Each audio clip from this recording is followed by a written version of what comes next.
Yes. So hello everybody, I'm Lava Captain 2000, and I was gonna try and do something that is interesting and might work. Depends on how I do this. And whether or not my family interrupts me while I'm doing this. But I decided, because I've been playing a lot of Adventure Story on the ROBLOX game engine lately, I decided I would go and do some strategy reviews for certain enemies here and there, where I run through attacks, where you can find them, strategies for taking them down, and drops, unique trivia facts, stuff like that. Warning, I have a bad cough. I might cough in this. Oh well. Sorry if I do. So, anyway, as you can see here, because I am not the sort of person that's good at editing stuff, we have the first thing I'm talking about, a log. This log known as the Tangler. Sorry for all the ums and uhs, by the way. I just thought of this on the fly and decided, hey, why not? I'll try this. So, oh, there we go. That works. That absolutely works. So, the Tanglers are one of 11 basic enemies you can get. They're one of the 9 main enemies. Those 9 being, of course, bandits, burglars, the bandit king, this thing, the druids, the frickin', druids, golems, and the bedrock monster that you can catch at the end of the game. Out of all these people, they are possibly the most iconic, the biggest of all of them, because you can actually, well, we'll talk about that later, actually. Let's not spoil it. Despite being one of the most iconic areas in the game, these enemies aren't actually quite that common, especially in the opening half of the game. Once you pass the opening point of the game, though, aka get to Frogville, kill the Bandit King, these things become basically the replacement of the Bandit enemy. These things come in droves and are quickly defeated, usually in later stages, but in the early stages, they are a pain to deal with.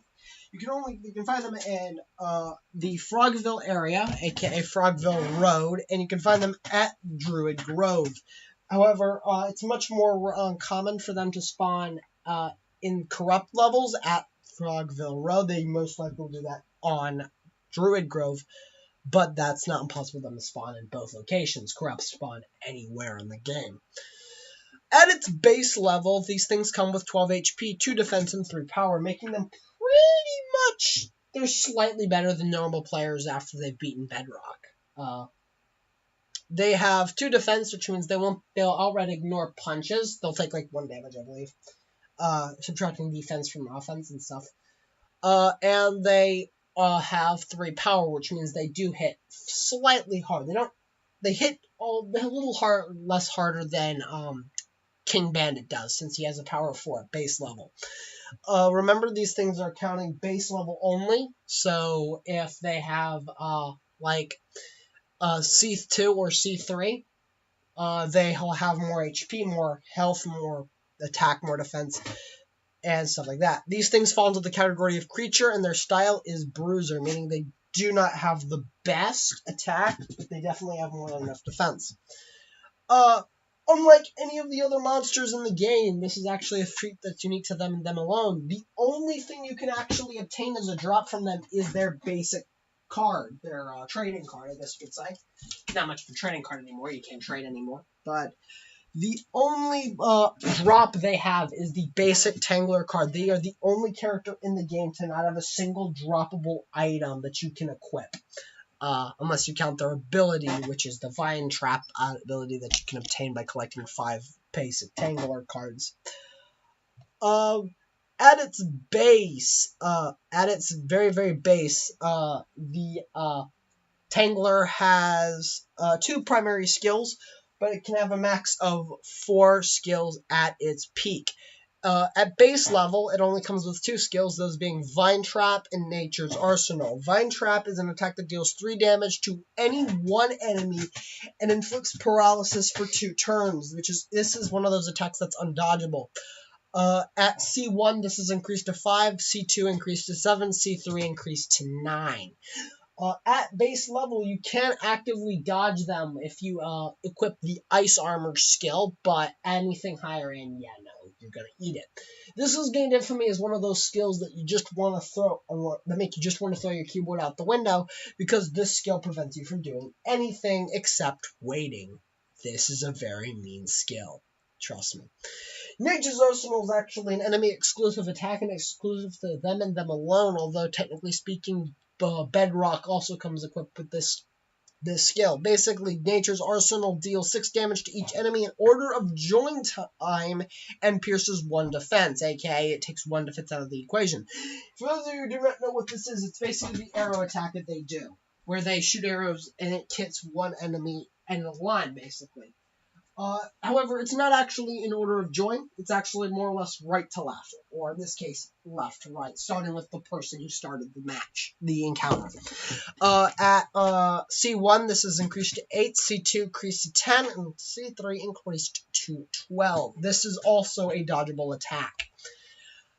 Both of those attacks are attacks that C1 that are available in any incarnation of the Tangler. However, the later versions of it come with two new attacks. Both of which are exclusive to C2 and C3, but are very rarely used by C2. These are usually reserved for the mini-boss version of this creature. The first attack that it has is a very familiar attack to anyone who enjoys using this move. It's Savage Hit. Now, in case you are unfamiliar with the move, Savage Hit is essentially a move where it deals 6 damage and inflicts paralysis for 2 turns. And if anyone knows what this is, it's essentially the move the burglars use, the C3 burglars use, that really make you mad in the bandit cavern, or the secret hideout, whatever the hell it's called, I don't know. I know some things, don't know everything. It is a dodgeable move, but the timing's really wonky. And even though it's very, very, very, very interesting that it comes equipped to C3, it can be brought out by C2 and very rarely by C1 creatures.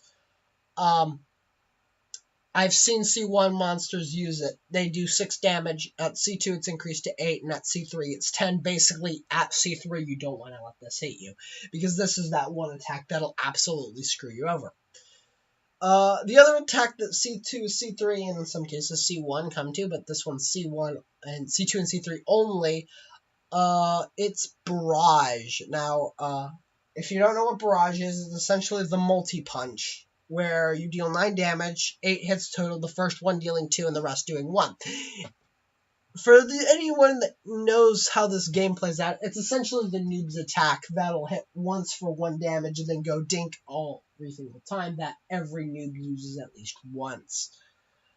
However, the difference between that and the Barrage that this thing has is that this thing actually does a lot of damage. At C3, this is increased to 10 damage, and at C2, it's just 9. This is an attack that I've never actually been able to outright block in its entirety. It's partially dodgeable as a full, but I've never been able to outright escape this move without taking some damage from the first few hits. I don't know why, and if somebody can tell me why, I'd be very happy about that. Alright, so strategies for taking down this thing. Outside of this is one of those monsters that it's better to kill it quickly than let it just try and slowly take it down. As stated earlier, because of the way it has because of Vine Trap, the move in general is probably one of the worst moves to take in the game. So Ice Shield, especially at base Tanglers, equipping Ice Shield is absolutely required, and it's definitely recommended. If you don't want to get screwed over by the stupid weapon, because they have a very bad habit of spamming that move, especially at base, because they've only got 2 of them. On later levels, it's slightly less of a problem because they have way more moves to use, but at base, yeah, no, you're going to need Ice Shield, at least something. At C1 and at the later levels, however, Ice Shield becomes neutered by the fact that the damage output of the Tangler increases, and the Ice Shield will only have enough defense added on for you to be able to block at least 2, up to C1. So C2 and C3, Ice Shield is out the window.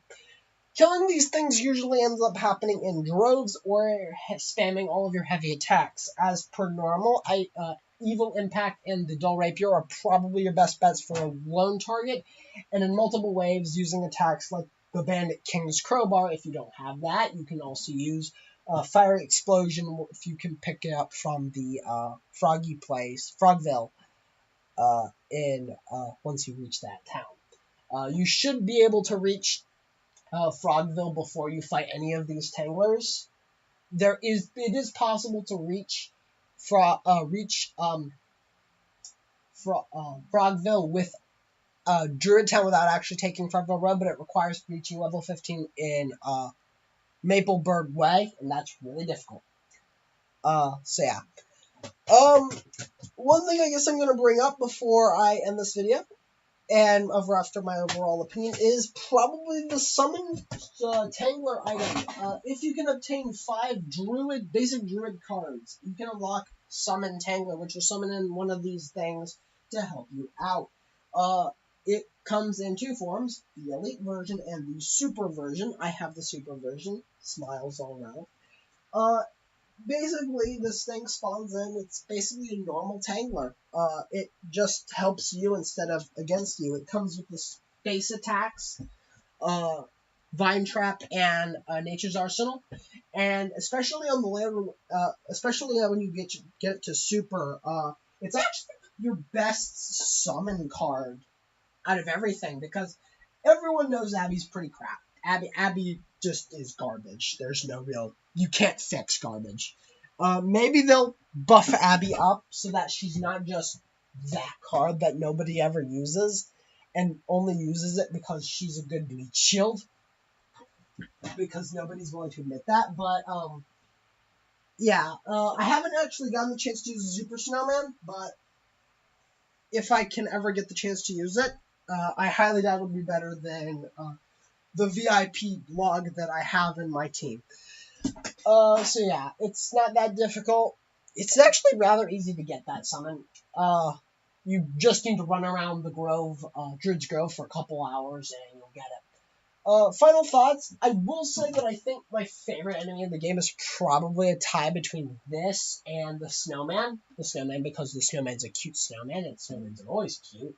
You know that. And, outside of just a few places, I really hope this is one of those enemies that stays around for the entire game. Because I would really hate it just to see them in 2 levels and then never be appeared again. So, thank you for watching. I might make more of these. I probably will. Especially if I decide to do an abilities ranking where I just go through all of the abilities. But that is it for today. This is LoveGame1000 signing off. No.